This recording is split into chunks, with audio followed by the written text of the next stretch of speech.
So for a quick repeat, yes, we're talking polynomials. They have to have, even though it says poly means many, a polynomial can just be one term. So any one or more terms, but the key thing is whole number exponents. You can't. You can't have negatives, you can't have fractions. Getting choked up about polynomials.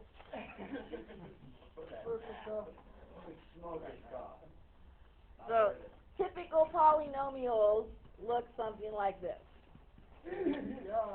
Their graphs are quite interesting. They may have many peaks and valleys, but the key thing, they are what we call continuous graphs. What does that word make you think? If they're continuous, but what doesn't happen in the middle of them? They don't break. They don't break. If it's a continuous function, that means it doesn't have any breaks in it. Yep, no breaks, no holes, no asymptotes.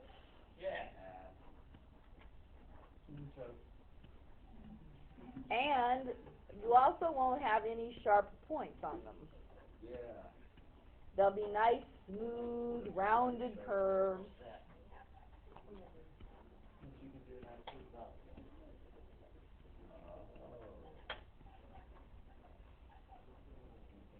Okay, so polynomials, they're very predictable, and they make nice, pretty graphs. Like I said, they make roller coasters. Other than they can't move. Parabolas are quadratics. Any quadratic equation is also a polynomial because it's got whole number powers.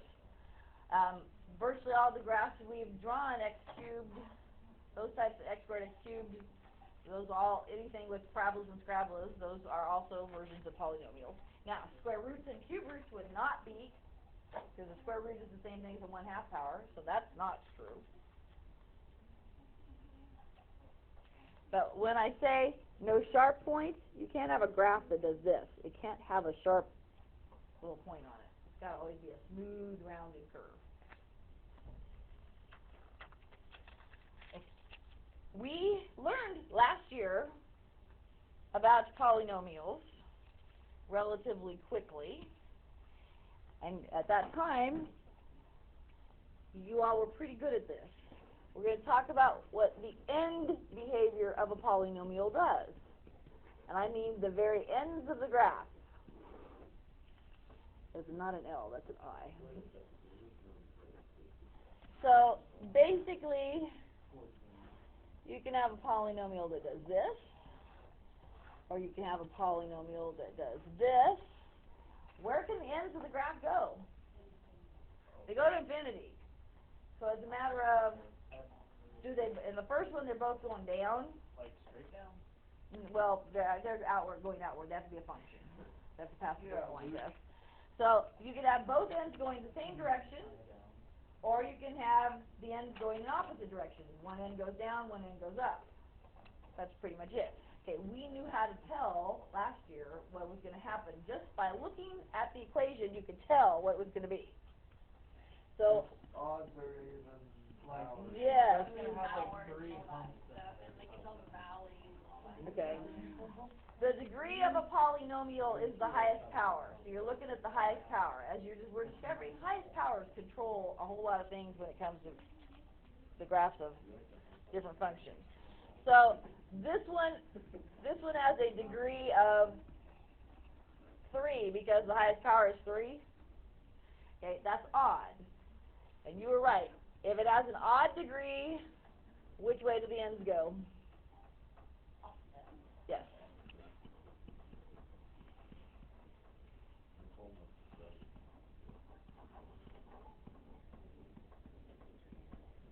So if it's an odd degree, your ends go in opposite directions. If it's an even degree, then they're going to do what? Yes. So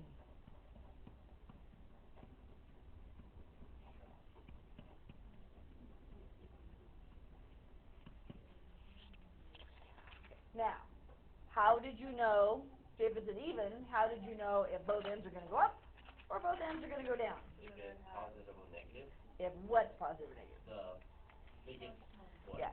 Yeah, the first term. It's actually whatever the number, say I throw a 2 on there. That's a coefficient. It's called the leading coefficient because it's the coefficient on the highest power term. So it's whether the leading coefficient is positive or negative.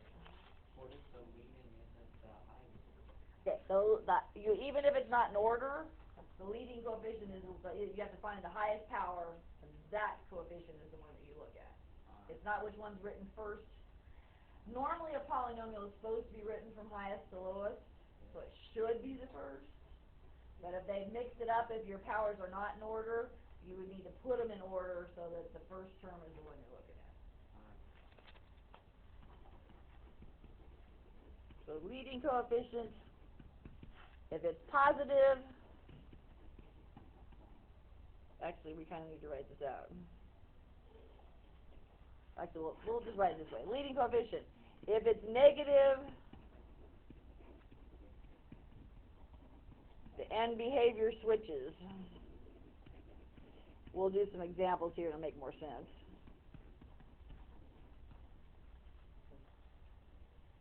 So let me throw you a couple. If I gave you this lovely polynomial, Wow. You haven't done writing yet. Wow. The good news is I didn't opt to put every term in there. Oh. That's good news. I'm not done. Okay, so if I look at that and I go, okay, first you have to find the highest power term because everything. Bad. I'm talking about this one. This is two different problems. Sorry. Negative 2x7. So on this one, this is the term we're looking at. All right. So tell me about this one. Will the It's going to be up. okay? So the ends will go opposite directions. The question is, normal is for the negative side to go down and the positive side to go up. That's normal. So since this one's negative, It's going to go. what's it going to do? It's going to flip. So this one, the left end goes up, and the right end goes down.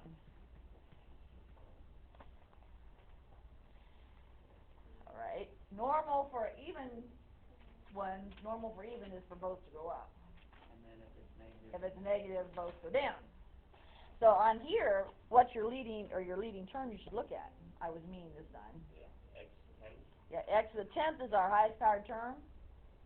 Okay, 10 is even, so they're both going to go up. It's a positive 8, so they're both ends go up.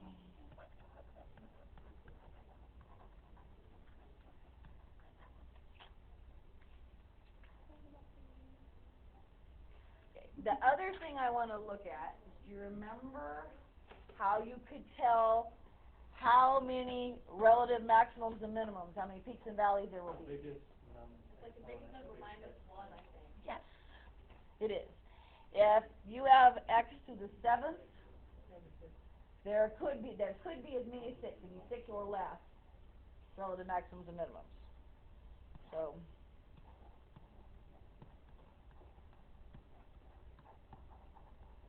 there could be 6 peaks and valleys on it. So on this one that was x to the 10th, how many peaks and valleys could it have? It could have 9 or less peaks and valleys on it, which is why these can get quite complicated to graph.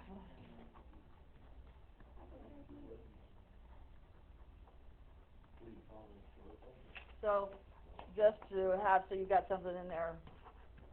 The relative maximums and minimums,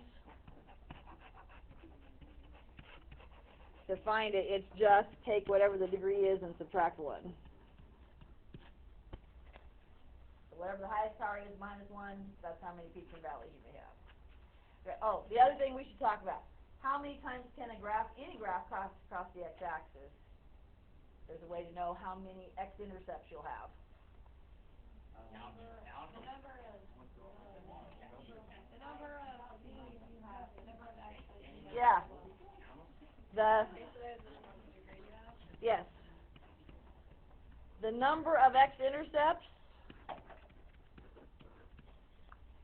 is always whatever the degree is, or something less than that. So on this one where we had x to the 7th, it could cross the axis 7 times. Could cross 7 times. Probably doesn't. It here could cross 10 times. Could cross the x-axis 10 times. Which also means when you solve it, there are 7 solutions on this one. There are 10 solutions on that one. When you solve polynomials, the highest power is how many solutions there are. Now, they're not all necessarily real numbers. They can, some of them, be imaginary answers. You're not gonna give anything that have like that many degree powers on it. No, I'm not going to give you any where you have to find that many. Okay, at the moment, I'm going to skip solving these on calculator because it's not my biggest to-do thing I want to worry about.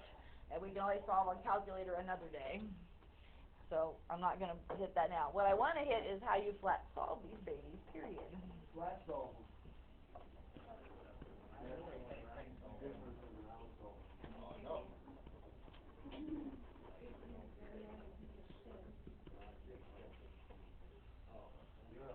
Okay.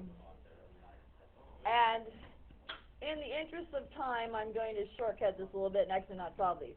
Okay, if it's a polynomial in which x squared is your highest power, how are you going to solve it? You're going to factor it, or if it doesn't factor, you're going to do the quadratic formula. So if it's something with x squared, 3 terms, if it's 3 terms basically, you're going to factor or quadratic formula. Okay. If it's 4 terms, I can't remember if we've done this year or not. If it's 4 terms, it might factor. Do you remember what you can attempt to do to factor a 4-termer? You can factor by grouping on 4 terms. Okay. You group the first 2, and you group the last 2. Don't whine. This is not hard. You did this in Algebra 1. What can you pull out of the first 2? 2x squared. You pull out a 2x squared, which will leave you what? X minus 4. Are we seriously doing this right now? Yeah. This is like super easy. Good. Solving. Okay. And here I can take out of these 2, I can take a 3 out. Okay, now here's where we tend to quit and think we're done. No. Okay, you have to go now. What's in common to these 2 groups of... X minus 4. They both have x minus 4, so you pull x minus 4 out front. If you take x minus 4 out, what's left? 2x squared plus 3. Then, those are the factors you can then solve. Good deal. So, they both have x minus 4, so you're taking it out front, which leaves 2x squared plus 3 left. Have you not done that before either? You haven't seen that? Okay. Then you would go ahead and solve them, set them equal to 0 and solve them. So you would get x equals 4, and that won't factor, so you're stuck just solving it too. 2x squared equals negative 3, and x squared equals negative 3 halves. And you're going to square root it. That's a fixed number, right? That the negative comes out and becomes I. And then you'd also have to rationalize it. Get out of the way. So I would have to take it times square root of 2 to rationalize it. So I would end up with I square root of 6 over what? 2. And I also forgot I square rooted it. It should be plus or minus. So I got that answer and that answer. Okay, count. How many answers is that? 1, 2, 3. What was your highest power? 3. Highest power is 3. You got 3 answers. Yeah. Okay. So this is not bad. The tricky part is the last one. Okay, can I switch screens? Are you